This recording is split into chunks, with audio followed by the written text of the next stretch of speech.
Hey guys, glad to be back with you guys. This week, I know we kind of have a project each week that we work on. It's a little bit more difficult for us to do certain projects for me actually coaching you through software because we don't have computers at our disposal, so I could see which softwares you guys have access to. So this week I thought it'd be helpful.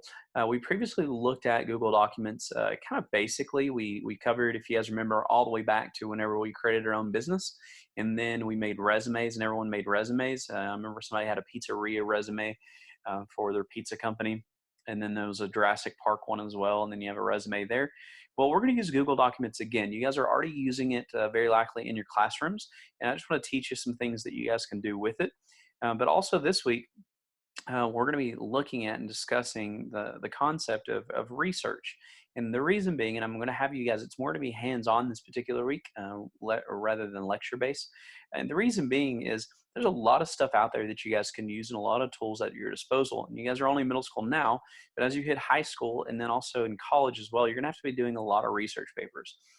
Very likely a professor or teacher will give you a topic, and then you are then responsible for researching that topic, going and finding websites that are reliable. You can't use Wikipedia. Most people are not fans of Wikipedia. It's now getting actually a little more helpful. You can still use it for certain things. I'd tell you to be cautious, but here's like the footnotes in Wikipedia generally are pretty helpful. But also, as you're researching a topic, you're going to need to present this topic and make it look appealing. So this week's focus is not necessarily using Google Documents, but more research. I want you guys to be able to research and then present on what you're researching.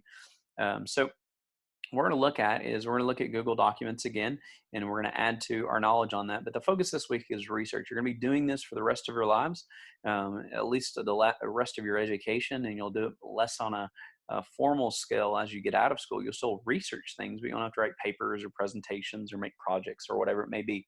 So what we're going to do, go ahead and go to google.com. That's what the screen we're on here. And then if you, for example, if you are on an iPad or some type of iDevice or some type of tablet, you can download Google Docs, and then you can actually work from that. But the problem with, or the nice benefit of using a computer is that you can just go ahead and search in the address bar, open up multiple tabs or whatever it may be, and you can be using Google Documents while you're also researching your topic as well. So once you're in a Google, whether it be Documents, whatever it may be, go ahead and click on the 9 boxes. If you see those in the upper right-hand corner, go ahead and click on those.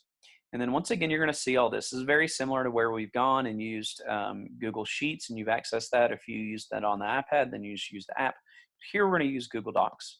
So go ahead and click on that. And then if you guys remember, previously I told you that here's the template gallery. If you want to do a blank one, you can do a blank one. And we click on the template gallery, and there's going to be a whole list. Now, if it's set to First Baptist Academy, just go ahead and click on the general one right there. And then you're going to see this whole list of different templates. Now, previously, I let you know that they do have various ones that are helpful. For example, when we made our resumes, we used the resume one down through here, any of these. And then whenever if you want to write a letter, an official letter to a company or to a writer or to a person, whatever it may be, you can use these templates. They're very helpful for you. You can do reports, different things of that nature. And then if you scroll down, there's usually some that are actually kind of, they look kind of professional, kind of like what we want for our project. Because what we're going to be doing, I told you guys are going to be researching a project. You're going to be researching this week the Dead Sea Scrolls. Now, in our research, I want you guys to act like you are a news reporter who's reporting on this taking place. So you were then and there whenever they found these, and then you're reporting on what they found and information on it. So we need one that actually looks like a newspaper, because you're going to be reporting from a newspaper or a magazine, so one that looks like a magazine cover. So if you click on this newsletter one here, something interesting about this, by the way, early on with website design, people would take documents like this and they would use the templates and the structure of them. And then instead of saving it as a document or saving it as a page format, a page document, or a page for Apple, what they do is save it as a TXT file, because it lets you choose how you can save. Well, what they would then do is then go to like GoDaddy or something like that. And back in the day, An early form of website design was simply making just a page. So you'd only have one page. You wouldn't have any links to any other pages. And they would take one of these documents and make it look pretty. And then they would save it as a TXT file. And then they would upload it. The TXT, all it means is the type of file that you're saving as. Generally, they're saved as document files, or if you're saving an Excel spreadsheet, it'd be an Excel file, and so on. Well, they would save it as a TXT file, which is a format that can be used for websites. So all they would do is just upload this onto GoDaddy or whatever server they'd be using, and they would have a page that person could look through, or you could start a blog in this way. So just a really simple way of creating a website. So anyway, we're going to click on this one right here just because it kind of looks like a newspaper. So we click on this. It's very similar to how we did with the slides previously. And now we want to give our newspaper a name. So let's call this the Daily News. And then here, maybe you want to call it volume number 3. You can title this whatever you want to be, whatever you want to do that. And then today's date, let's go ahead and make this April 13th, 2020. Now, remember, you guys are going to be writing as if it took place during the time when the Dead Sea Scrolls were found. So you're going to have to change that. Well, there's still a lot of stuff we can do here as we're formatting this. So for example, this daily news here thing, let's say maybe you want that to be the centerpiece. So if you look up here, there's these tabs right here. I'm going to explain each one. So you have left of the line. It's going to line it all the way to the left. This is the center. So if you want to move it towards the center, it's going to move both of those, because whenever this was formatted, no one press enter after this, so it goes together. If you want to separate them, you press enter and move this one back. But anyway, or if you want to format that all the way to the right. So that's a helpful one. Justify is going to put it all the way back to where it's at the center. But let's say you want to do that. Well, here's some other things you can do. If you notice now this one is black, you can change the color of this. That's simply clicking on the text color here, the A with the little line under it. So you can click on the text color and decide what you want to do there. Maybe you don't like this font, like the way the words are made. So you can change this. There's Google has a whole huge list of different fonts that you can use. You can try them out. You also can make them medium. This is like how thick the letters are: normal, medium, semi-bold, bold, extra bold, different things of that nature. You also can increase the size of these. So if you click on the number there with the arrow down, it'll show you just various different font sizes that you can use. Well, maybe if you want to make this a little bit bold, you guys remember when we taught shortcut keys? One of the shortcut keys, if you're on a Mac, you press Control C, Control B is going to be bold. Well, this font, you really can't tell that we made it bold. It doesn't change too much, but that's bold. You could click on it to make bold. This one right here, let's see if it changes too much with bold. Yeah, this one you can tell.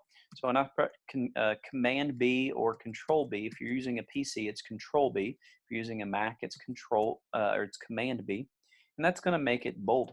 Well, maybe you want to make it italicized. You know, the letters are turned to the right a little bit. Well, if you're writing a title instead of, if you're typing it on a computer instead of underlining a title, you're going to italicize it. Or maybe if you're writing in a different language, you're going to italicize it. That's Command I. Or if you go up there and click on the I, it'll italicize it for you. And then if you want it underlined, maybe you want that. That's the Command or Control U. So you can click on any of those. You can click on it, or you can just type it in. And you can change a lot of stuff about these. So here, let's say we wanted to make the title of our article, maybe we're studying Abraham Lincoln's assassination. So let's do Abraham Lincoln assassination. Abraham Lincoln's assassination. So maybe that was the topic that we had. Now, you're looking at this, and you probably see this little design here, which is you'll see this little design here that is our guitar. Well, you can replace that with anything you want. So maybe you want to put a picture of Abraham Lincoln there. Obviously, we're not studying Abraham Lincoln right now, but you can click on this little plus symbol here. I'm sorry, I said plus symbol. You click on this picture here, and then you have an option to replace image. So click the replace image, and you want to do it from your computer. So replace image, go up to from your computer, and I'm going to do this newspaper ad just because I have it. I was using this earlier. So I can click on that. Now, this is going to be what my picture looks like. So you can move that there.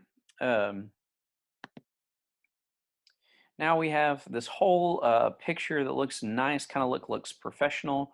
Now you can change this. You can delete the big thank you part here. You can add to it. Some of the other things that you can do. If you wanted to, let's say you're doing, instead of doing an article, um, or let's say you're doing a paper for a class, for instance, and you want to quote an article from a website. Well, you can insert a footnote, or here's one nice thing that you can do. Let's say this little section here, you wanted to add a website because you went to this article and you found this website. So you could type in maybe like www.google.com. Well, if you press space, it's going to create the shortcut. So if I clicked on that little blue document, it's going to take me to google.com. Well, here's something cool. If you didn't hit the space, you can highlight this just like I did there. So all I'm doing is highlighting, and then this little bar right here, insert link. Now, Google's a one that's already known, but if I wanted to make it another website, maybe it doesn't recognize it, it's my popular website, maybe I want to put in like desiringgod.org. Now I can make that desiringgod.org. Now here's the neat thing about this. If you want to trick somebody, back in my day whenever we do this at work, just being funny, if you've ever heard of being rickrolled, there's a famous song by Rick Ashley, It's Never Gonna Give You Up. Anyway, you can send like an email and it's got this google.com link on it, and somebody thinks that they're going to let me actually do this. I'll just show you. Actually, I'll watch this. Never going to give you up. So let's say you want to, and this is called rickrolling someone, which is kind of a funny thing people used to do and people still do today. You put this link here, and I want to set the link not to google.com, but I wanted to have this YouTube video of Rick Ashley's Never Going to Give You Up. Well, anyway, I'm reading this paper. Maybe the teacher wants to see what link did this person, or where did he get this article? Obviously, if you just typed in Google, we know that it's not going to be, it's just going straight to Google. But if it's like a website to an article and you're quoting it and they think this looks like a legitimate article. So then all of a sudden I click on it. And it's going to take me directly, if I double clicked on it, sorry, I didn't double click there.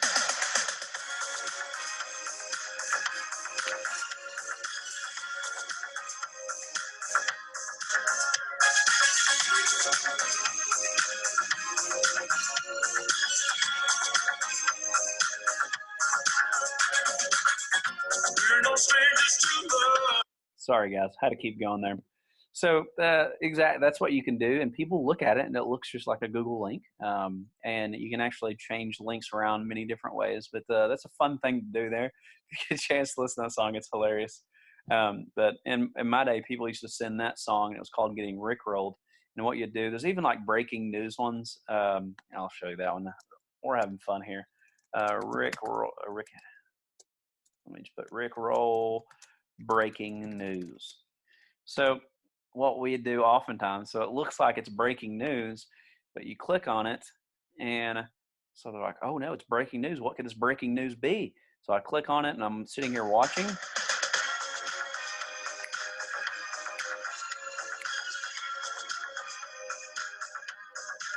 You just got rickrolled. So you guys get the point here. I'm hoping that your volume is up while you're listening to this and you're enjoying this as much as I am. So anyway, several other things you could do here. If you're wanting to align the text towards the center, we discussed that. If you want to do spacing, so you're going to change it from single space to double space. Maybe your teacher says you have to write 2 pages. Well, she doesn't clarify whether you have to do single space or double space. I would highly encourage you to do double. It looks more professional. It's not as hard to read, but also you don't have to type as much. So those are some simple things that you could do. You can insert more images if you want to do those. There's all kinds of different things that you can do here. If you want a list of numbers, like let's say you're having a list, like I'm going to give you 5 different points on why Mr. Holland's the freshest teacher. And then you could do 1, 2, 3, 4, 5. If you just want dots, like a bullet point, you can do that. If you want to increase your indent, and what that means is, like, let's say the first of this sentence, I want it to be out a little bit, or actually this paragraph, I want it to be um, increased a little bit. Boom. So like usually when you're doing a quote in a paper or something like that, you increase that.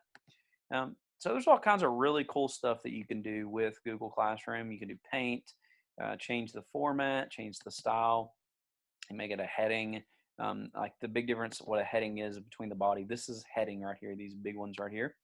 And then the body is going to be this small stuff right here. So I hope this is helpful for you guys. Just make a newspaper article this week. Have fun with it. I want you guys to be silly, imaginative. I'm going to grade you just on quality. So try to have content in there. Answer those questions that I gave you in the summary. And yeah, guys, look forward to hopefully chatting with you again soon. Um, and if you have any questions, reach out to me. Sorry, I'm a little behind on Grady. I'm catching up on that. And I'll get you those back to you. If you have any questions, though, feel free to email me. I'll be in group chat or in discussions or on my computer all day. So reach out to me. Love you guys. Hope you're doing well. Look forward to seeing you guys soon.